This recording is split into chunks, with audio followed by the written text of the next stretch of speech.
welcome to the Liz Earle Wellbeing Show. I'm Liz Earle, and I will be speaking with leading experts and familiar faces from the whole world of wellbeing to bring you wellness wisdom you can truly trust. From fitness to gut health, mood to menopause, you'll quickly learn how to spot a gem of wellness wisdom from a passing fad. Now, I've just had the pleasure of chatting with Dr. Daniel Levitin. Now, he's a neuroscientist, cognitive psychologist, and best-selling author of books including The Organized Mind and This Is Your Brain on Music. He joined me to discuss his latest book, The Changing Mind, a neuroscientist's guide to aging well. It's a truly eye-opening read that challenges our assumptions about the aging process, including beliefs about memory loss and our misguided focus on lifespan over health span.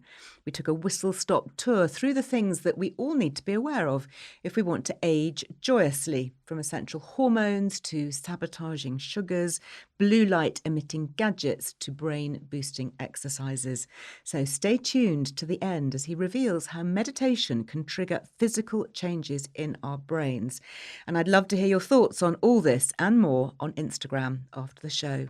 Don't forget, if you'd like to watch our chat, you can now find full video podcasts over on the Liz Earle Wellbeing YouTube channel.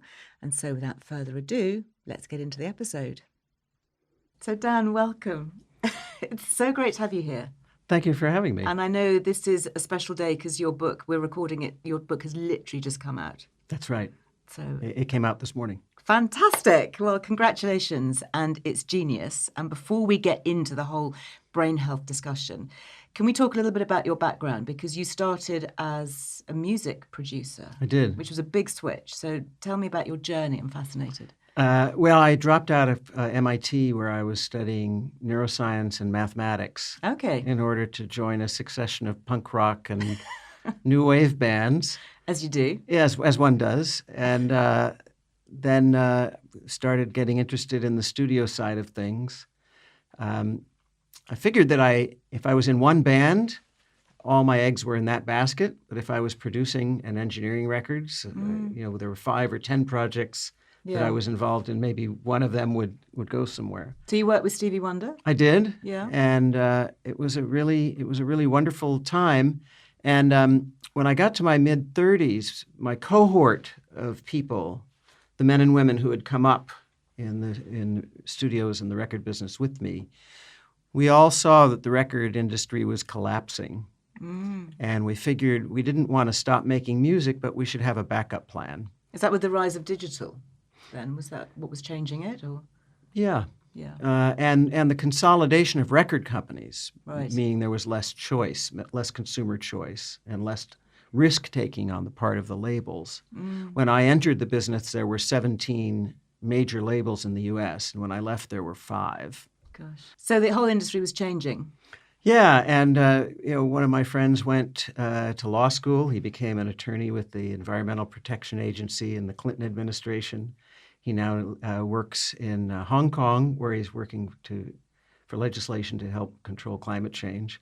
Another friend became a NASCAR pit mechanic, race cars, changing tires and stuff.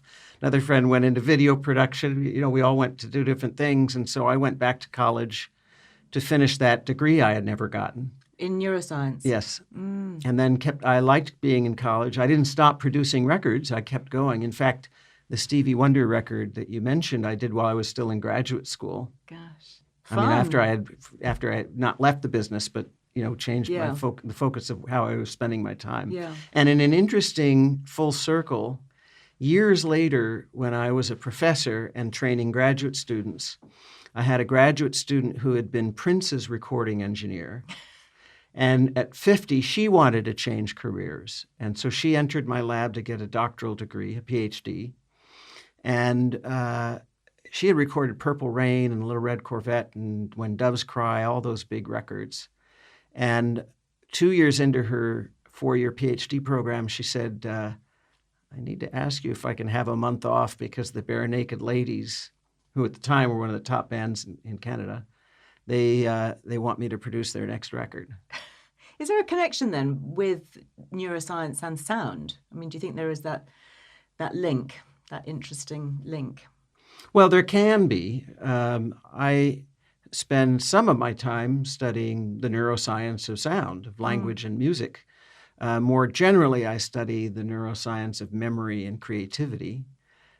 Sound is just one way to use as a window to these things. Yeah. But I think an interesting thing is that most of my friends are songwriters and musicians. A few of them are scientists. But there are these striking similarities. Sound engineers, producers, songwriters are experimenting. Scientists experiment. The metric we use to evaluate the results of an experiment is different. But there's a lot of play and a lot of very great precision required. If your guitar's out of tune by just 100th or 200ths of a percent, everybody's going to hear it. And when you're recording, if you're off by what might seem a little bit of level, suddenly, somebody's going to be talking, and then, just 3 decibels, which is the threshold of recognition. Fascinating. So, there's a precision that applies to both. Yeah. But your research really moved quite quickly into the aging brain, is that right? And how we age and memory and cognitive function as we age? Yeah, but in the broadest sense, I was interested always in the lifespan. Right. When we talk about aging, we tend to think decrepitude and 80-year-olds, but really we start aging the day we're born. Sure. And hopefully you keep aging. I mean, because that's aging, what we're working on. Well, I mean, aging is my favorite alternative to dying. Yeah, mine too. And do you develop strategies then for aging well and for keeping our brain health? I think there's so much talk, isn't there, now about Alzheimer's and dementia, and as we live longer, the spectre of this looms larger. Yeah, so to give you a window into what I do, there are 2 kinds of people in science, broadly speaking. There are people who do applications of science and looking for therapies. They work with clinical populations, such as people in rest homes, senior living facilities. They work with Parkinson's patients, and they're either looking for new therapies or new drugs based on what we know about the underlying science. That's one kind. The other kind is what I would call a basic scientist, somebody who doesn't really know where their research is going to take them. They're just trying to figure out how it all works. How does this connect to that, and what makes it connect to that? And by connect, I would take neurons. Why is it that when we speak, this network of brain circuits becomes active? What causes that activation? How do the neurons signal each other? So I'm in the latter camp. I study the basic science. And it's up to other people to actually try and figure out how it can be used. Yeah. But I'm interested in it. And so what I've done in this book and in the Organized Mind is served as a sort of amalgamator of the cutting edge of the front lines of what's going on therapies and healthy living practices based on the underlying science. So, as you know, the first part of the book is just the science. Yeah. How does memory work? Yeah. How do personalities influence the course of our lives? And then the second part are the tips. As how to change it or how to influence it. Or what changes to make. Okay. But I, as you know, you're in this space very prominently and effectively. People are more likely to stick with something if they understand why they're doing it. Yeah, absolutely. You talked there about memory. Is it true that we lose our memory as we age? This whole thing about the failing memory and people saying, I'm having a senior moment. It's like, I can't remember that now. Well, there's no scientific evidence that happens to most people. Examples of someone with memory failure are used in the media, and it's the subject of jokes, and they're in films, and the doddering old person is kind of a joke. But the reality is most of us will not lose our memory. And we can go through our 80s and 90s without any memory impairment or without noticeable memory impairment. And are there things that we can do that will help prevent that then? Because some people do definitely seem to be less sharp. what causes that loss of sharpness? Well, in many cases, Liz, it's just sleep deprivation. Really? Sleep is required in order for your memory to function properly. We go through 5 stages of sleep. They're distinct neurochemical stages. Okay, talk us through the 5 stages then. Well, different chemicals are released in the different stages. One of them is famous, called REM sleep, rapid eye movement sleep, which is when you're dreaming. During stage 4 sleep, there's a chemical called acetylcholine that's released, and it takes the experiences that happened to you in the previous day, and it processes them. It helps you to relate what happened to you today to other things that have happened to you, connect the events to your feelings about them. That's all happening while we sleep. Yeah, and it puts them in your memory. If you have your 5 stages disrupted, but you have to get up a lot, or if they're shortened, or you don't get a good... It takes 90 minutes to go from phase 1 to phase 5, 5 on average. So most of us need to have 5 of these cycles, 7.5 hours sleep. Add a half-hour budget for getting a half-hour budget or buffer for getting in and out. Right, so 8 hours. So 8 hours. Okay, some people need 9. If you only had 4 sleep cycles, your memory could be impaired for 2 weeks, especially from as you get older. From one night. Yeah. From one night of 4 hours sleep. Yeah. My goodness. So when we're talking about senior moments, the fact is older adults sleep more restlessly. They get up more. Yeah. And they often have a harder time getting to sleep or staying asleep. They wake up at 4 a.m. And if we can fix that, and there are ways to do it, and restore natural sleep, then a lot of the memory impairment oftentimes goes away. That's really fascinating. I've done quite a lot of work with menopause. And obviously losing estrogen or having hot flushes and night sweats that will keep you awake, and the vasomotor symptoms of waking up with a racing heartbeat. So that's... And men go through this too. Really? It's called andropause. Okay. And men starting at age 50 on average have this hormone deprivation, and they get hot flashes and sweats, and they lose cognitive ability, and they become weepy, and it's called andropause. Most men are taught to sort of buck up and not complain, but it's real. Women too. But isn't it strange that in women it's called menopause? Yes. Really, it should be womenopause and menopause. Yeah, it's meno, isn't it? Meno and andro. Menstruation and andro pausing. Andro for androgen. For androgen. Yeah. So the guys will get over that by replacing testosterone? Yeah.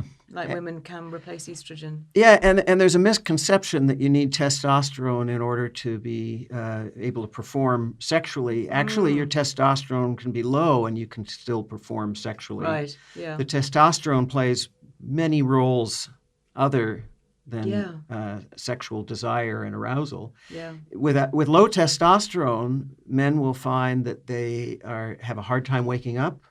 They're foggy-headed in the morning, and their immune system is compromised. Testosterone actually stimulates proper immune system function. And at what age do men start to notice that? Is that really from 50 onwards, would you say? Yeah, but with any of these things, we're talking about a bell curve that has long tails. So the average man, if such a man exists, will experience it 50, some at 30, some at 80, some never will. So you could have a testosterone test.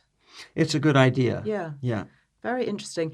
And I also want to add that with almost everything biological, more is not better. Right. There's a Goldilocks zone where you get it just right. Okay. So if you're thinking, I'm just going to take some testosterone because I heard on Liz's podcast that I should take it. And women need testosterone too, by the way. Yeah, I wanted to ask you about that.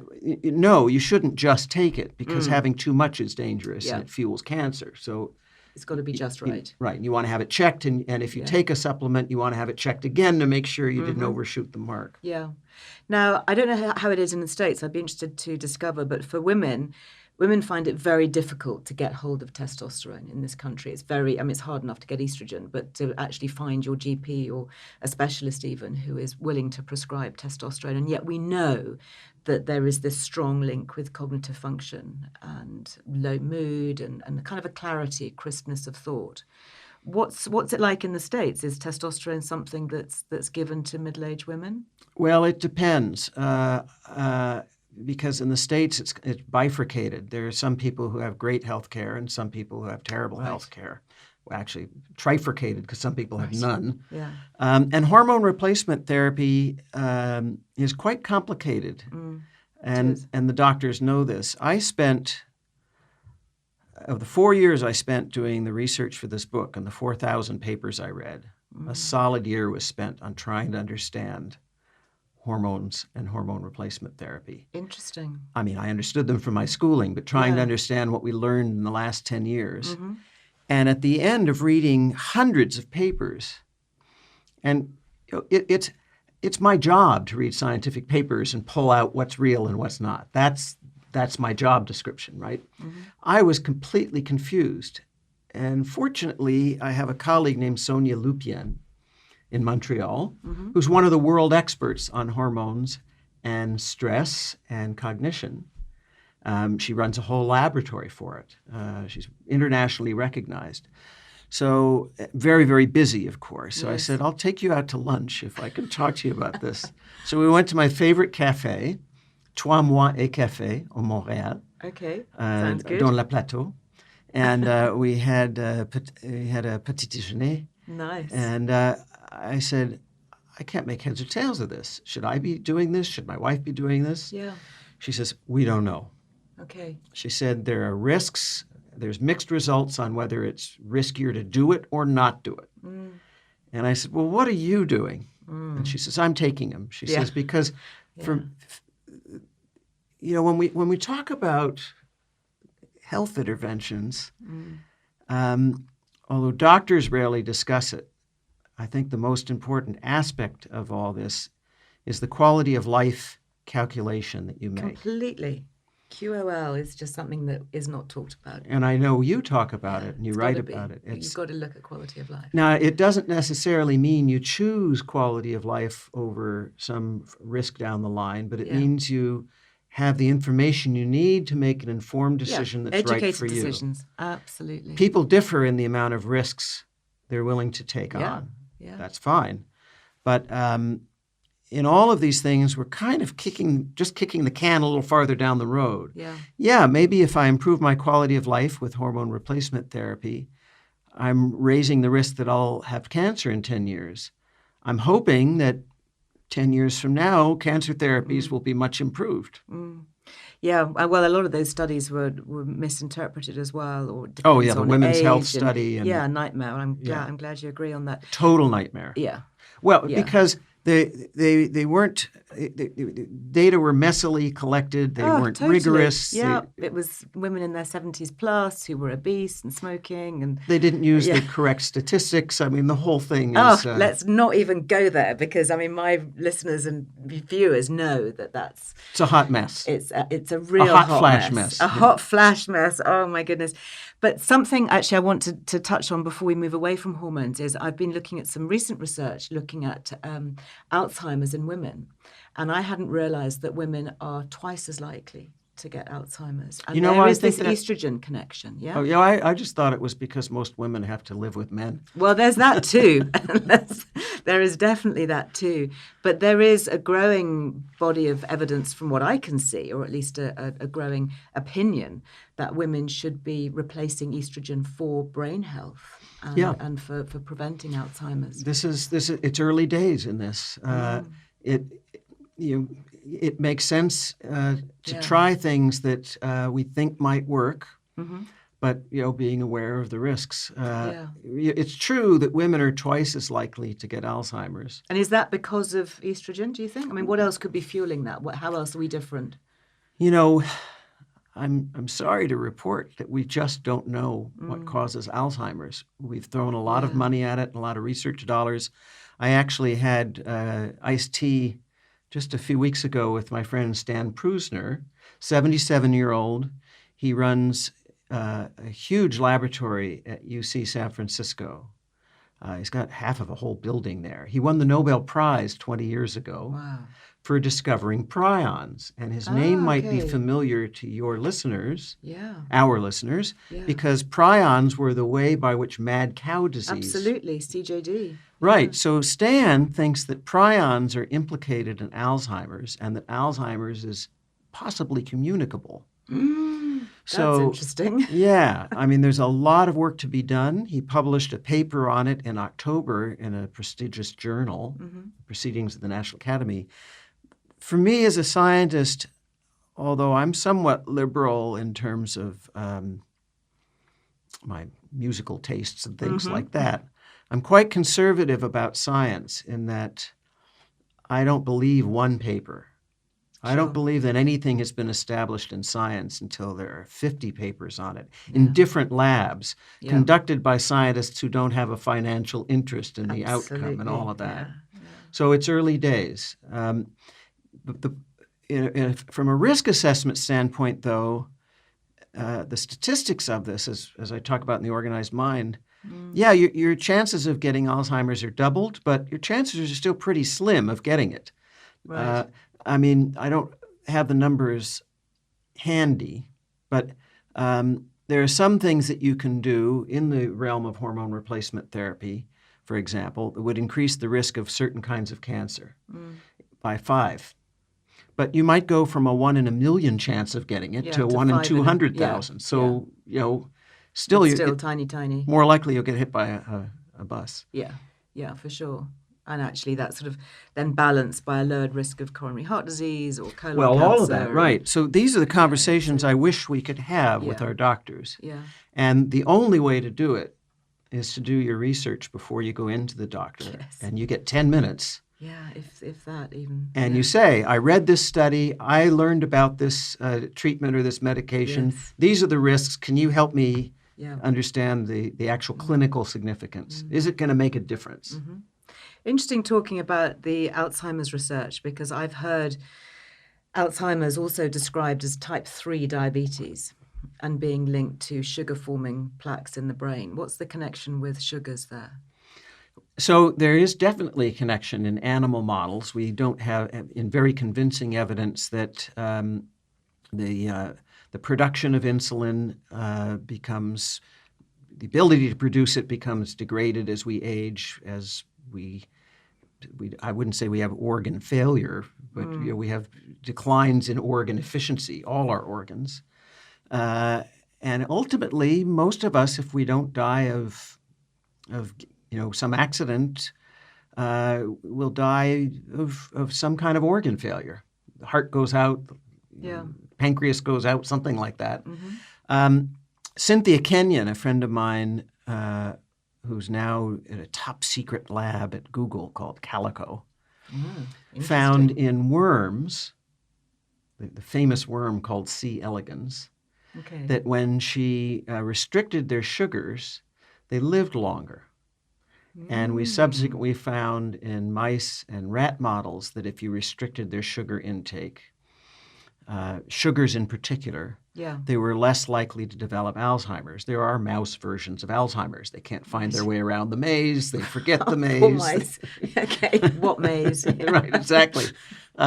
And so, the idea here is that because it works in mice, it might be the same in humans. Our physiologies are quite similar, and our genomes are quite similar. Are they, with mice? 92% of our genes in common. No way. We're 92% mouse. Yeah, they're 92% us, depending on how you count it. I mean, these counts are changing all the time. Yeah. But and our way we match up the genes is changing. But yeah, it's astonishing. We have 60% of our genes in common with mushrooms, because most of what the genes are doing is cellular housekeeping and metabolism, and burning fuel and all this stuff. But the problem is, I have a section in this book about it. The history of translating findings that work in the mouse to humans is characterized by a 95% failure rate. Okay. Right. And often it's not just that the things that worked in mice don't work in humans. They actually are harmful for humans. two examples of this that people don't know about are fish oil tablets and vitamin E tablets. Okay, so I took them for years. Yeah. Everybody said, take vitamin E. Yeah. Vitamin E is an antioxidant. You need antioxidants. Take fish oil. You need the omega-3s. It turns out now there are the 50 studies that constitute the proof, and there are meta-analyses. Somebody who comes in and takes all the different studies and extracts the commonalities. Yeah. If you get your fish oil through fish, that's beneficial. Yes. You're taking it in the context of all these micronutrients that also exist and facilitate its absorption. You take it all by itself in a tablet, it actually increases your risk of certain kinds of cancers significantly. Really? Same story with vitamin E. Yeah. Natural food sources, yes, but not the tablets. Do you know, it just comes back to this whole idea of cooking from scratch, eating whole food. Absolutely. Not messing around with isolating micronutrients and then taking them out of balance. And I'm sorry to say, you and I may disagree on this, which is, of course, fine. Go on. There's no superfood. No. I mean, I like acai berries, but they're not going to prevent Alzheimer's. Yeah, I mean, I would tend to agree. I mean, I think there are foods that I like to focus on because I think they are more beneficial than others, avocados and kale. Absolutely. Cruciferous vegetables, avocados, good vegetable fat. Yeah. But as part of a varied diet. Yes, I know that for sure. And, I wouldn't focus. Kefir. I've got to have my kefir. Me too. Yeah. Great. Yeah. Do you And have actually, kefir every morning? I do, and I find it improves my mood. Yes. So why is that? I think that it's the probiotics helping the flora in the gut establish themselves and stay healthy. The various processed foods we eat, even though we try to eat whole foods and home-cooked meals, we end up inevitably. Yeah, and the various germs we come in contact with, they disturb the microbiota, and so the kefir is healthful. And 95% of the serotonin in your brain is actually manufactured in the gut. That is fascinating. Serotonin, of course, for those who haven't kept up, is the mood elevating hormone to make us feel neurochemical happy. Right. So happy gut, happy brain, essentially. Basically, yeah. And that's coming from the vagus nerve? Is that being manufactured in the gut and then being whizzed up to the brain through the vagus nerve? Yes. So how quickly can we change our mood, do you think, by having... I mean, if you had a glass of kefir, would you then 5 minutes later be feeling happier? Probably not. I imagine you have to take it for a week or two. Okay. And do you make yours or do you buy it? I buy it. Okay. Do you make it? I do. How do you do it? Well, you buy kefir grains to start with, so I you have see. like a starter culture. Uh-huh. And they're a bit like cottage cheese. Do you have cottage cheese in the States? We do. It's like that kind of spongy stuff. And they can take over your fridge. I mean, they grow like some kind of alien creature living in your fridge. And then you end up having to give away huge handfuls of grains. But I was doing some studies, and apparently it loses its potency over time. So you can keep your kefir grains going for a month or two, but then you should replace them or refresh them. And then you just add them to milk? Yes. And how long do they have to sit to culture? I leave mine overnight, and I travel with mine. I have a sachets of powder that I travel. So when I arrive somewhere, if I'm staying somewhere for a few days, either in a hotel or with a friend, I'll grab some milk and a jug and I'll stir it in. And then all the interesting bacteria and yeast that are in the atmosphere will then flourish in that local milk. So you're making notes now. I am. Okay. I'm going to get some of this. What's your favorite one? So I use a brand called Nourish Kefir. You can get it online. And they make powders, which are really handy for travel. So you can just slip them into your hand luggage. And then as soon as I arrive somewhere, I'll buy a pint of milk. Or if I'm in a hotel, I'll ask them to send up a jug of milk. And I'll leave it on the windowsill. Not refrigerated. Overnight. Not refrigerated because you need it to culture. Of course. And then after I've made it, I might pop it in the fridge. And then I'll have that every day. I'm curious, fat milk, low-fat milk, non-skim milk? I don't believe in fat-free, low-fat, full fat always. I'd like to talk to you about full fat in the brain. But yes, full fat, and it has to be an animal milk. Because not an almond milk. Well, of course. Almond milk, in my opinion, isn't milk. It's like almond juice. No, just it's the fact not. that it's white in colour. They should not call it milk. No. I'm glad we agree. So tell me about What about goat milk? Yeah, goat milk is good. It's I easier. don't actually like the taste of goat milk. Well, there are some people who are lactose intolerant. Yes. Of course. Although, did you know this? Sorry to interrupt you. But by the time you have your kefir, you can use whole milk, cow's milk or whatever. By the time it's fermented, it's 99.9% lactose free. Oh, I did not know that. Yeah. So people who are lactose intolerant can almost always have kefir because the lactose is the milk sugar that the bacteria need to thrive and grow and ferment. So if you leave it overnight, it has no lactose in it. Oh, well, good. Well, I was just going to say, for people who like to drink milk and are lactose intolerant, goat milk doesn't have the lactose. Yeah, goat milk is good, and sheep's milk. And goat cheese. I was in Kenya recently, and they were making kefir with camel milk. Oh. Because a lot of the Africans are lactose intolerant, the Kenyans. So. What does camel milk taste like? It's kind of a bit camely in that kind of goaty way that you know how goat milk tastes of the way goats smell? Yeah, a little bit, quite strong. Well, if you've ever smelt a camel, you get that kind of I have aroma. Smelt a camel, yes. I've ridden a camel. So, yeah, it's just that kind of slightly gamey. It's a very, very bumpy ride, I'll tell you that. It is, isn't it? Yeah, that kind of backwards and forwards swaying motion. They're a funny animal. But talking about fat, am I right in saying that our brains are composed primarily of fat? I don't know about primarily, but they have a lot of fat in the brain, and that's why we need to feed it with fat. In particular, so your brain is just a collection of electrical circuits, really. Your neurons are transmitting signals electrically down a wire called the dendrite, and that wire, just like the wire in your home, needs to be insulated. The insulating sheath around it isn't rubber like we have in our home or some rubberized synthetic equivalent. It's called myelin, and it's basically a sheath of fat. And it's white in color, which is why we call it white matter. Right. The information transmission lines in your brain, the signaling is white matter. The white matter tracts.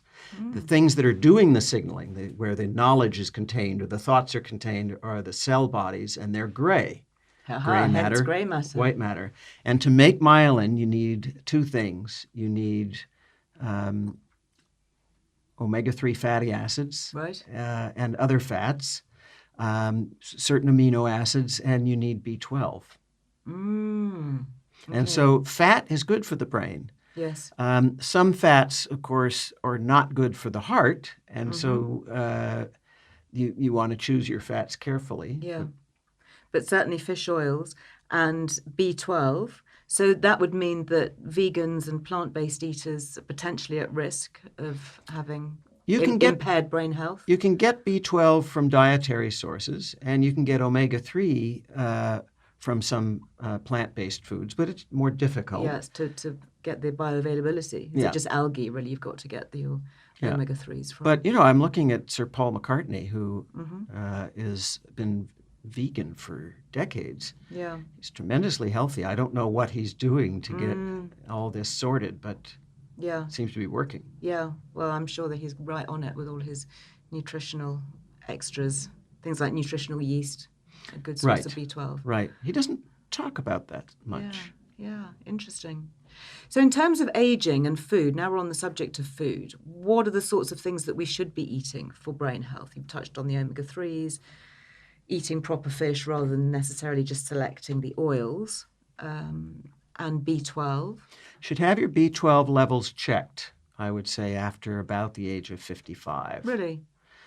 Because B12 synthesis can become degraded. You do need the B12 for myelination is the process. Okay. And you shouldn't just go out and take B12 supplements because too much B12 is toxic. Okay. But if you are a candidate for B12, you should take it. What about vitamin D? Does that have an impact on the brain? It does for mood and for establishing healthy sleep-wake cycles.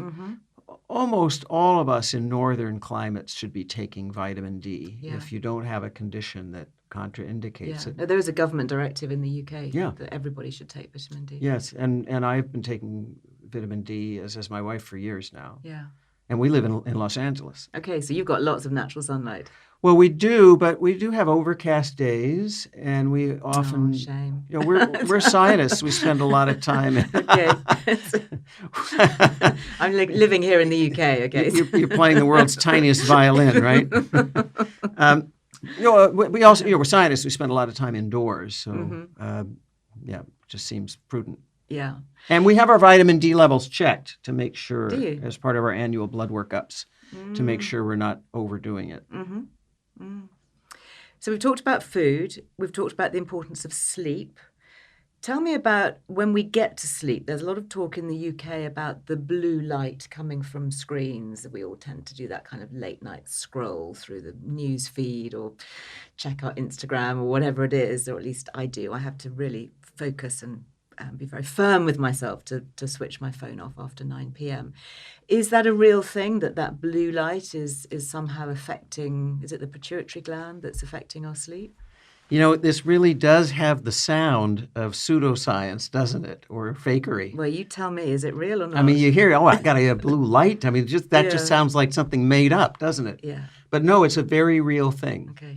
So we evolved over tens of thousands of years to have basically a lifestyle in which we wake up at the same time every day and go to bed at the same time every day. So we're waking up with sunrise? Is that what we're meant to be doing? And going to sleep when it's dark? Yeah.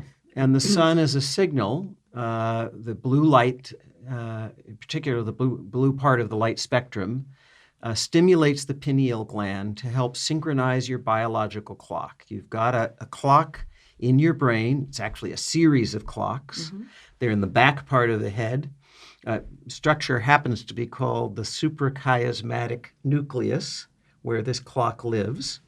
And its job is to help you produce wake-up chemicals in the, when you're going to need them when you wake up, produce sleep-inducing chemicals when it's time to go to bed, and all other things through the day, regulating your digestive system. It helps to produce, this clock knows when your meal times normally are, so it gets the digestive juices ready. And the more regular you can be in this, the fewer deviations from it, the more efficient your body and brain will be, the more clever you'll be, and possibly the less likely you'll be to get Alzheimer's. So we're talking about going to bed at the same time, getting up at the same time, but not necessarily following sunrise and sunset, because that's a bit antisocial.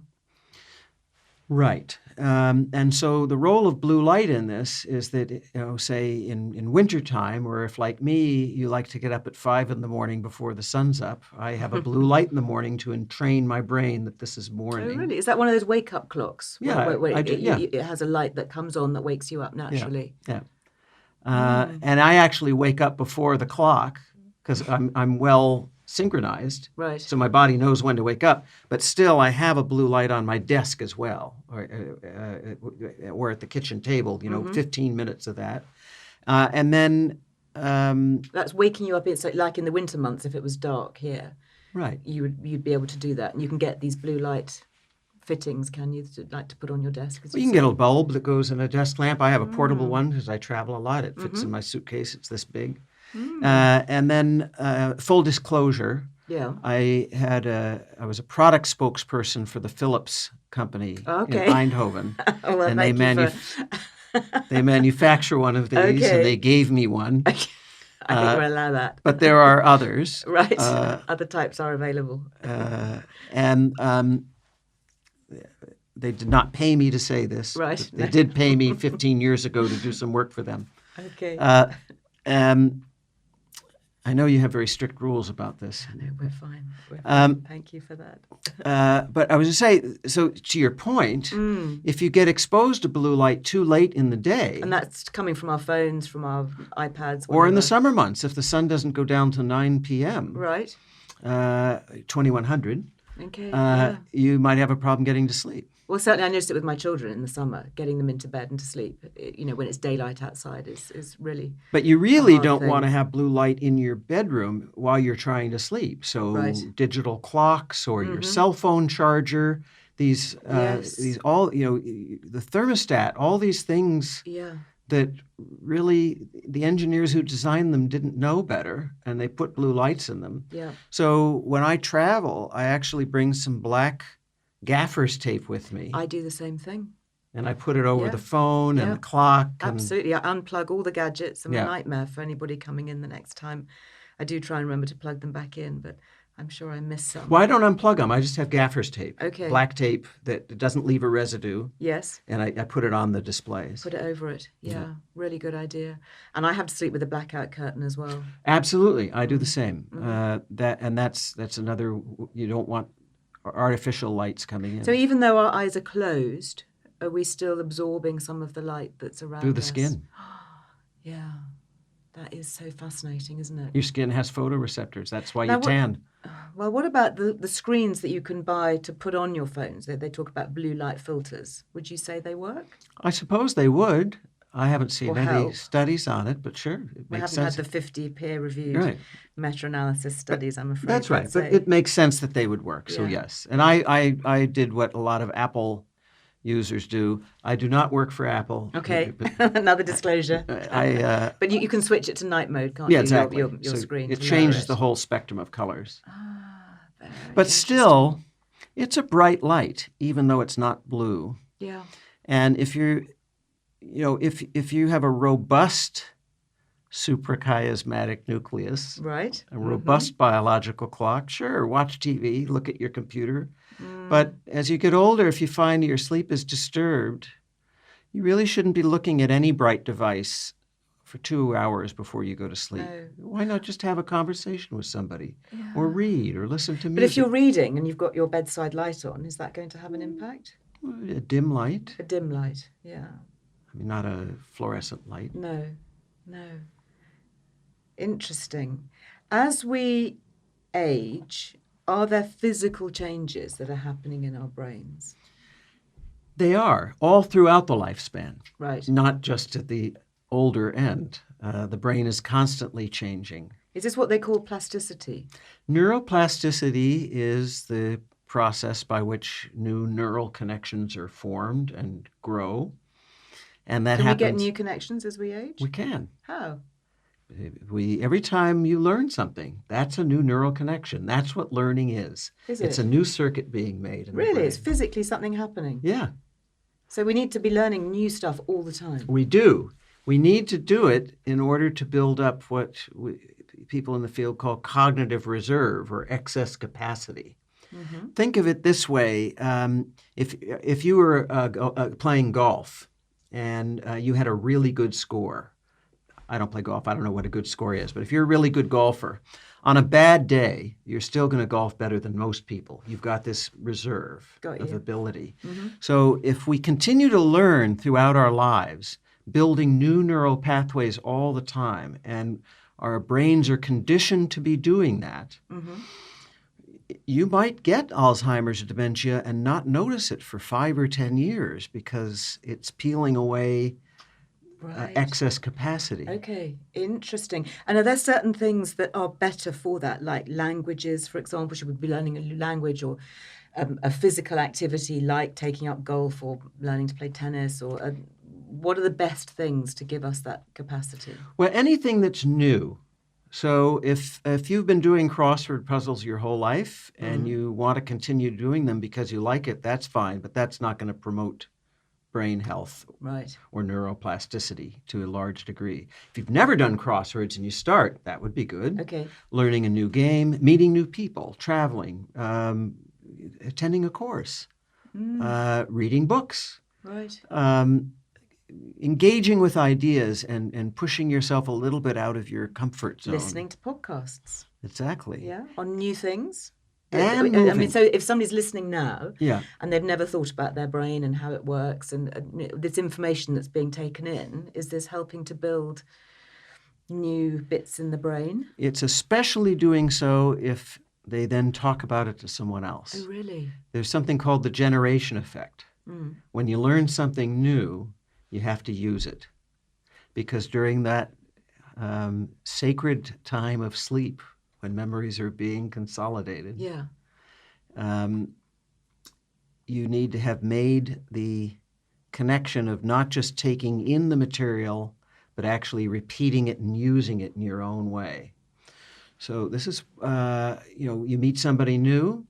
Hi, Liz. Nice to meet you, Liz. Thank you for having me here, Liz.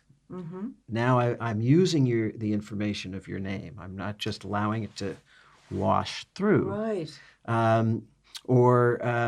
Hello, Basil. Basil's a good dog. Yeah. Who's a good dog, is. Basil? There's a dog here in the studio with us. She's very quiet. And as to movement and eye-hand coordination, that's a whole other set of pathways. Okay, so learning to play tennis, if you've never played it before, will be pushing your brain into a new direction. Or taking lessons. If you've been playing tennis all your life, get with a pro and learn some new things. Yes. Take up a musical instrument, learn a language.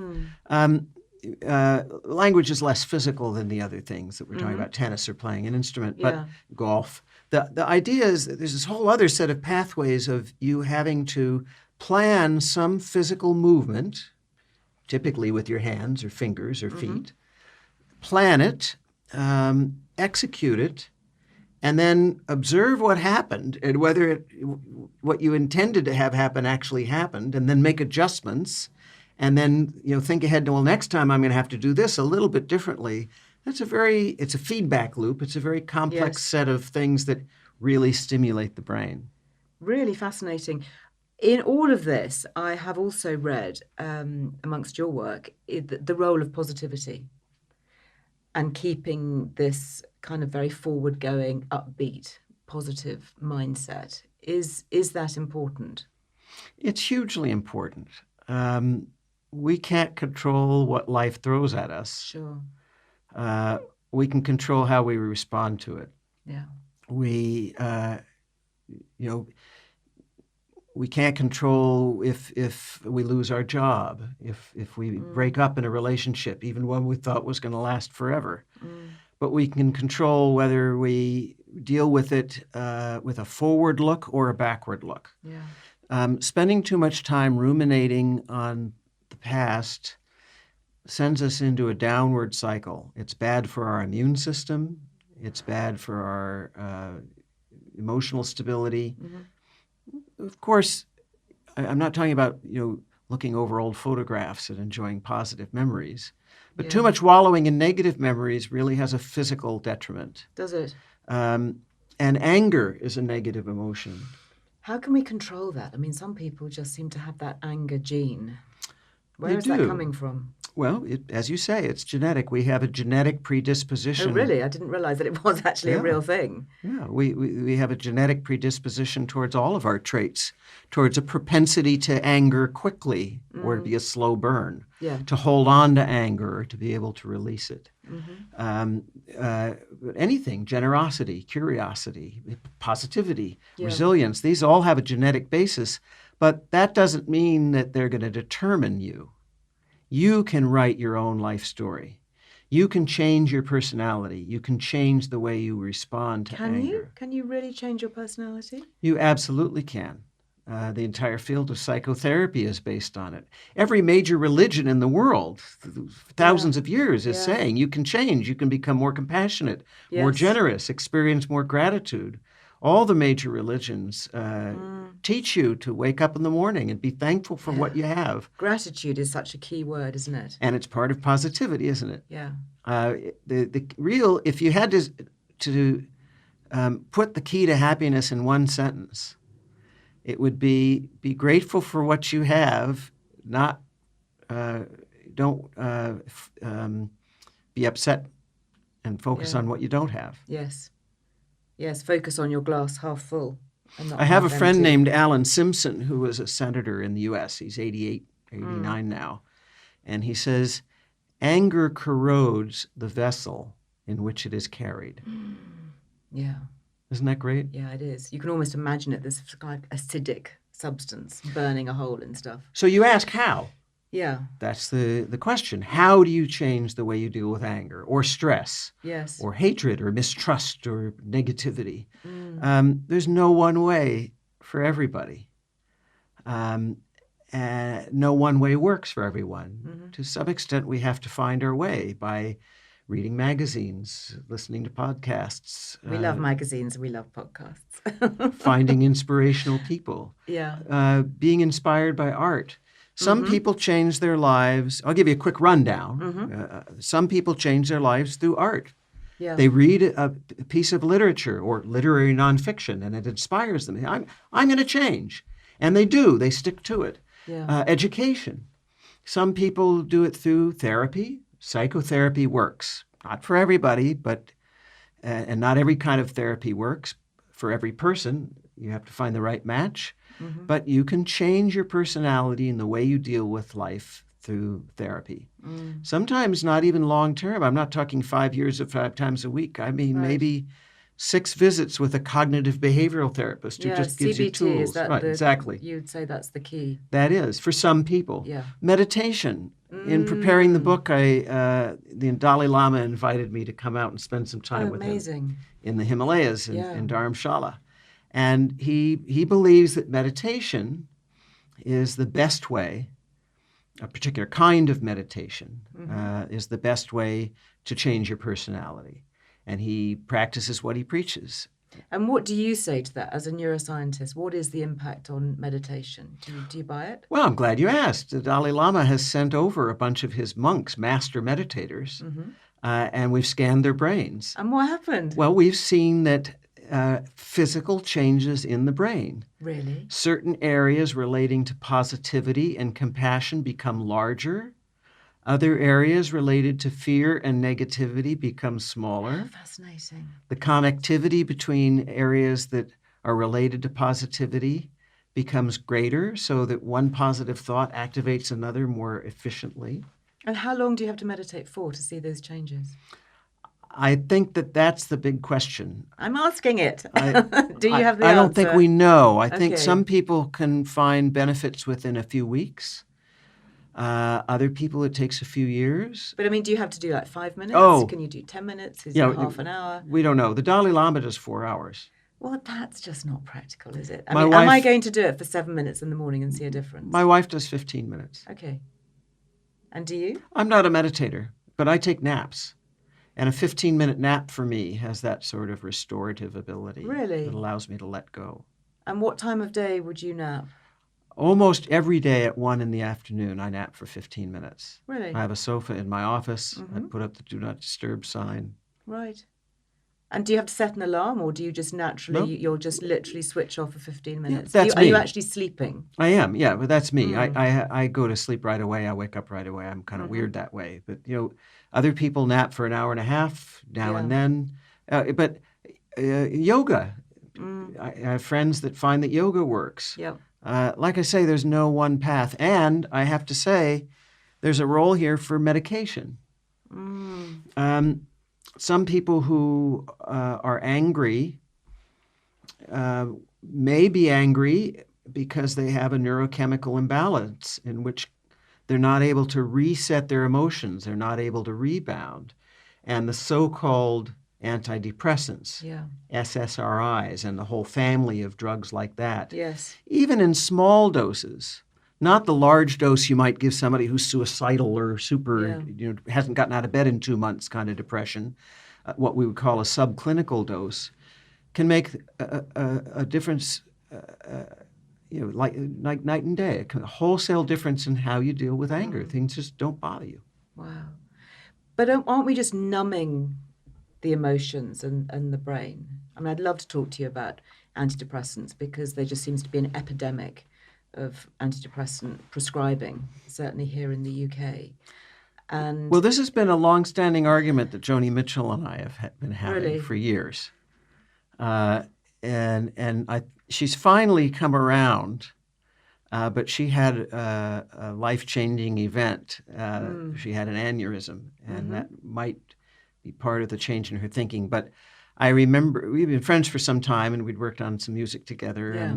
And actually, just as an aside, she has been a very dear friend, and we connected musically at first, and she was a big fan of my songwriting, my amateur songwriting, the songs I always wrote but never played for anybody, and played them for her. And she encouraged me to put out a record of my own material, which I released just 6 weeks ago, thanks to her. Oh my goodness. Congratulations.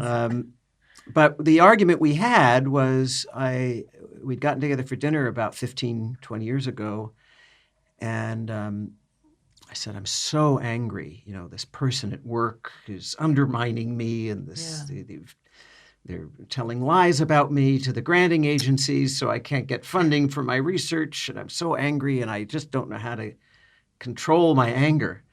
And she was furious. She was angry at me. She said, why the hell would you want to do that? Why would you want to control your emotions? Well, think about it. Joni Mitchell makes her living expressing emotions. Yeah. And as a singer, she's got to have at her fingertips the ability to take you through 5 different emotions in 6 words of a song. And she can do that, as any great singer or actor can do.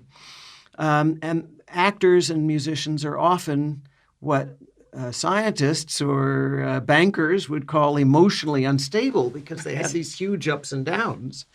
And they don't want to control them. And I say, well, but I need to live my life, and I find these extreme emotions rather crippling. I can't sleep, and they upset my stomach, and I'm not measured. I start being cross with shopkeepers, and I don't want to be that way.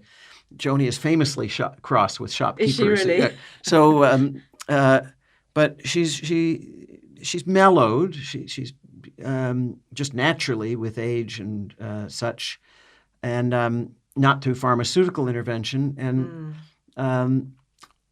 I don't now control my emotions through pharmacy, although I would, if I thought that was the answer, I would have no qualms about it. I just take a nap. Right. Yeah. And what about children? Because the developing brain, we're understanding more about the childhood disorders, things like ADD, ADHD. You're really covering everything here. Well, I have you here now, so I'm like going to hopefully get my money's worth, because I'm just fascinated to know why we seem to be. Is it just that we're more aware of these things, or are there changes in our environments or our genetic makeup that's making these conditions more prevalent? Well, like with the over-prescribing of antidepressants, which I think is a real thing. I think far more people are taking them than are benefiting. That doesn't mean that some people won't benefit, but same with ADD, vastly over-diagnosed, over-prescribed. Yeah. We use ADD instead of parenting. Right. Sorry, ADD drugs. We use drugs instead of parenting. What can we do for our youngsters to give them the healthy brains that they need to learn and to get a good start in life? There's a lot of talk about, especially with climate change, what kind of world are we leaving our children? And I think the conversation we need to have is what kind of children are we leaving our world? And it comes down to parenting and teachering and grandparenting. Yeah. And I think we need to reward children for their curiosity. Every 4-year-old is curious. Try putting one to bed. Why? It's your bedtime. Why? Why? Well, because you have to go to school in the morning. Why? Because you need a good education. Why? So you don't end up like my brother-in-law, who's jobless. Why? But we kind of beat it out of most children. And scientists and artists somehow manage to not have it beaten out of them. We're always asking why and how, and we're curious. Other people are too.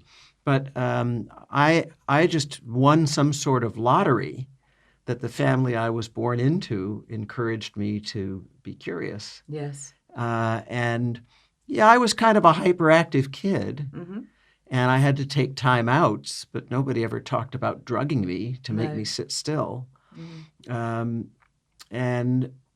I think we need to be attentive to the idea that children are all different.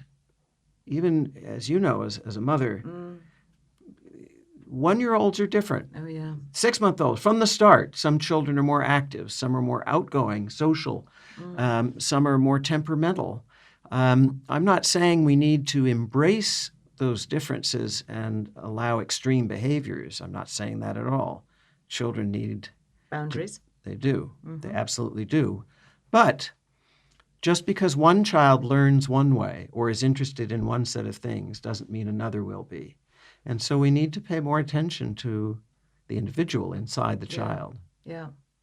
You touched on social interaction, and I'd just like to kind of finish perhaps by touching on that and the role of sociability and loneliness. You know, there is an aging population here, particularly in the UK, many of whom are very isolated and there lonely. are more people over the age of 75 in the UK than at any time in history. That's just astonishing, isn't it? And too many people are being isolated and being alone. What is the impact of that on the brain?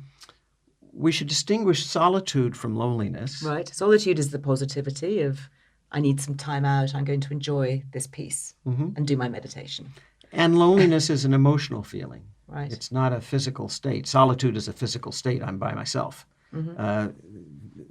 Loneliness is an emotional state. Right. And you can be lonely in a crowded room, at a party, at a family reunion. Yeah. Loneliness is a killer. It's one of the top predictors Really? of poor health and early death. Really? And it often comes from isolation, but not always. Older adults who are given things to do that they find meaning in, even if they're doing it alone, aren't necessarily lonely. Right. Especially if you've got a healthy, active mind, you Yes. might immerse yourself in a hobby or a craft. So you've just got that solitude, but you're not feeling that emotion of loneliness. Yeah. Now, the newest research on this is really fascinating. My colleague Barb Fredrickson, we were at Stanford together. She's now at University of North Carolina, Chapel Hill. She's found that what she calls micro connections, just talking to people throughout the day that you don't necessarily know, talking to strangers, has the largest impact on ameliorating loneliness. Really? So you're standing in line at the grocery store. Yeah. Do you call them that here? Yeah, supermarket. Supermarket? Yeah. You just talk to the person next in line, or you talk to the checkout clerk Yes. if it's not an automated. Yeah. Or like me, you go through the automated and something doesn't go right and the clerk comes over to help you. help. You know, how's it going? And you're having You know, that conversation. Yes. Those micro conversations, even if they last less than a minute, talking to your postal carrier, Yes. talking to somebody at the bus stop or next to you on the tube, those help you. They generate positive neurochemicals. They generate positive connectivity in the brain. They dramatically reduce loneliness. Even people who say, oh, I'm not that kind of person. I don't want to do that. That's not me. I'm not outgoing. I'm shy. It makes me uncomfortable. When they do it, they're astonished at how it makes them feel. Isn't that fascinating? So you don't have to create lasting friendships with people. You're not talking about kind of going down the drains of, insightful conversations. It's just that, hi, how are you? Isn't it great the sun is shining? Or I wish I brought an umbrella because it's wet. Or, just those little micro snippets of talking to your neighbors. If you own a dog and you walk the dog, yes, you talk dog walking is great, isn't it? Because right. it does strike up. In my neighborhood, there are non-dog walkers who are walking. And, it turns out that the quality of life is also dramatically influenced by simply whether you know your neighbors and talk to them when you see them in your neighborhood, whether you're in a city or in suburbs. Yeah. I think that what's going on here, although Barb Fredrickson doesn't attribute to this, I'm just speculating here, is that we have this very ancient evolutionary fear of being left out. Right. What we're talking about, is it FOMO? Fear of missing out. Yeah. And particularly FOMO when it comes to social groups. There's this in-group and there's this out-group. Yeah, are you an insider? Or Think back to when you were 16 years old. Were you with the cool kids and were they leaving you out and what did they think about you? And we have that going back tens of thousands of years. And you walk around the city and you see all these people and they're talking and they're laughing and I'm left out. I'm not part of that. But you talk to somebody in the street, oh, I'm part of the fabric of society. Right. I'm an insider. Fascinating. Dan, I could talk to you all day, but I know that you have a really busy media schedule. I'm really so thrilled that you found the time to come and join us and unpack your great brain. I'm grateful to you for sharing your great brain and insights with me. Bless you. Thank you. Thank you very much for being with us. And that's it for today's episode. As always, you will find all the links and the resources mentioned on today's show over on lizearlewellbeing.com. There you can sign up for my free weekly newsletter packed with wellbeing wisdom and more tips for aging joyously. Huge thanks to all of you who've left us such lovely reviews. It really does help others to find the show. So thank you. And until the next time, go well. Bye-bye. The Liz Earle Wellbeing Show is presented by me, Liz Earle, with production by Amaryllis Earle and Harry Trevithick at Heart Dialogue, with thanks to my producer, Ellie Smith, and guest booker, Millie de la Morinière.